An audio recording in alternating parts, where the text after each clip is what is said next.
जिम्मेवार कुर्सी पे बैठे हुए हैं और जो जहाँ के खिलाड़ियों को प्रोत्साहित करना चाहिए वहीं पे हरासमेंट हो रहा है एक महिला के ऊपर, उसी को लेके हम आज गए थे राज्यपाल साहब से मिलने।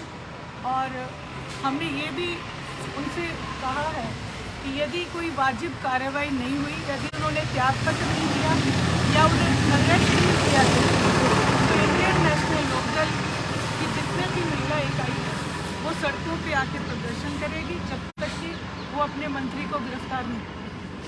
क्या राज्यपाल महोदय मिले नहीं या मतलब एडीसी को ज्ञापन क्यों देना पड़ा? राज्यपाल बिजी थे क्या? शेड्यूल नहीं, उनके शेड्यूल में डाला गया था अभय सिंह जी चौटाला का।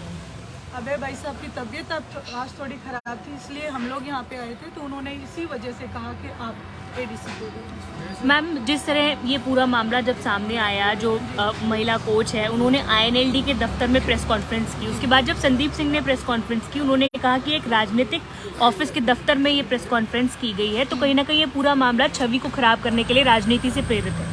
देखिए, सबसे पहले तो इसको राजनीतिक बनाने की कोशिश संदीप सिंह जी कर रहे हैं। जो अभय सिंह जी चौटाला हैं वो ऑलरेडी ओलंपिक फेडरेशन के वो अध्यक्ष हैं और उनको ये राइट बनता है पूरा कि वो एक महिला की, जो खिलाड़ी महिला है, उसकी आवाज़ को रेज करे, और उन्होंने अपना जो एक जिम्मेवारी है उसको निभाया है। जबकि महिला ने पहले DGP ऑफिस में कॉल किया है, CM ऑफिस में कॉल किया है, तमाम कोशिशों के बावजूद वो हार कर अभय सिंह जी चौटाला के ऑफिस में पहुंची है, क्योंकि वो भी खेल से ताल्लुक़ रखते हैं इसलिए। और इसको संदीप सिंह जो है वो टोटली चाहते हैं कि इसको राजनीतिक मोड़ देके खुद को उसके पीछे छुपाना चाहते हैं। मुख्यमंत्री जी का बयान आया कि अनर्गल बयान जो है वो आरोप लगाए गए हैं और जांच में साफ हो जाएगा, और साथ ही उन्होंने ये कहा कि उन्होंने अपना खेल विभाग छोड़ा है, लेकिन बयान जो है वो अनर्गल है और जांच जब होगी तो सब चीज़ें साफ हो जाएगी। देखिए, उन्होंने खेल विभाग छोड़ा नहीं, हैंड ओवर किया है और वो दिया है मुख्यमंत्री जी को। ये कोई उनकी बपोती नहीं कि वो किसी को हैंड ओवर कर दे और उसके बाद वो कहें कि मैं बाद में आके ले लूँगा जब मैं क्लीन चिट हो जाऊँगा। ऐसा नहीं होता। एक मुजरिम है, एक एलिगेशन लगाया है, वो भी एक महिला ने, और महिलाएं बहुत सोच समझ के अपनी जान को जोखिम में डालती हैं, अपनी आबरू को जोखिम में डालती हैं। तो मुख्यमंत्री जी से मैं तो यही प्रार्थना करूँगी कि वो उसे अपनी बेटी समझ के और उसके साथ न्याय करें।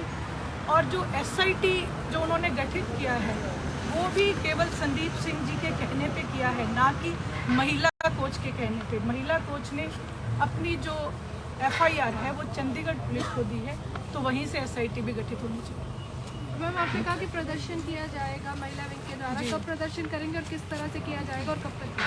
देखिए, आज हमने मेमोरेंडम दिया है, हमने एक अपनी अर्जी लगाई है, मांग रखी है। यदि हमारी मांग पूरी नहीं की गई, यदि संदीप सिंह को गिरफ्तार नहीं किया गया और हम एक महिला के साथ अगर न्याय नहीं किया गया, तो हम महिला आयोग से भी यही प्रार्थना करेंगे कि वो भी हमारा साथ दें और इंडियन नेशनल लोकदल की तमाम महिलाएं जो हैं वो सड़कों पे आके अपनी एक महिला के साथ न्याय की गुहार करेंगे। डेडलाइन कितनी रखी है आपने? जो गिरफ्तारी की डेडलाइन भी होगी, ऐसा कोई मामला जो है आगे से आगे? देखिए, हम 15 दिन का एक समय जो है गवर्नर साहब को देते हैं कि आप आदेश करें, क्योंकि गवर्नर से ऊपर तो मैं नहीं मानती कि वो गवर्नमेंट को भी कह सकते हैं, CM साहब को भी कह सकते हैं। 15 दिन के अंदर अंदर संदीप सिंह जी को गिरफ्तार किया जाना चाहिए। मैडम, आप प्रदर्शन की बात कर रहे हैं, चंडीगढ़ में करेंगे, हरियाणा के अंदर करेंगे, किस तरीके से रहेगा? अगर देखिए, वो रूपरेखा हम अपनी तैयार करेंगे। प्रदर्शन हम हरियाणा से लेकर चंडीगढ़ तक पूरे हिंदुस्तान में भी कर सकते हैं। प्रदर्शन के लिए कोई जगह निश्चित नहीं होती, हमें जहाँ यदि हमें करना पड़ा था, हम गवर्नर ऑफिस के सामने, CM ऑफिस के सामने, जो तमाम जो है खेल मंत्रालय विभाग, सबके सामने करेंगे। चंडीगढ़ पुलिस की जो अभी तक जो कार्रवाई की जा रही है उस पर आपको भरोसा है?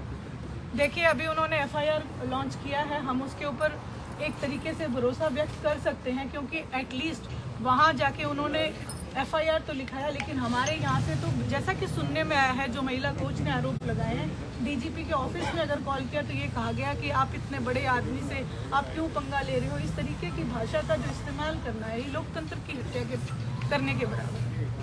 मुख्यमंत्री जी एक साइड कहते हैं बेटी बचाओ बेटी पढ़ाओ, और अब एक बेटी के साथ इतनी बड़ी बात हो रही है और वो कहते हैं कि ऐसा कुछ हुआ ही नहीं है, तो ये हमारे माननीय मुख्यमंत्री जी को शोभा नहीं देता।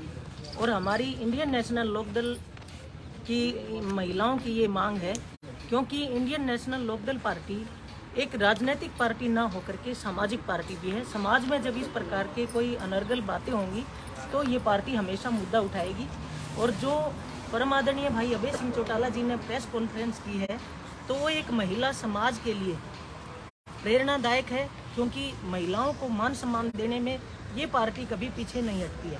और इस प्रकार से बीजेपी सरकार जब खेल मंत्री हैं तो खेलों को बढ़ावा देने की बजाय जो खिलाड़ी तैयार करने वाली हमारी एक बेटी है, एक बहन है, उसके साथ इस प्रकार की हरकत होती है तो कहाँ हमारे खिलाड़ी सुरक्षित होंगे, कौन खेलों में हमारी बच्चियां जाएंगी। तो इसलिए ये हमारे देश के लिए, हमारे प्रदेश के लिए शर्मनाक बात है और हम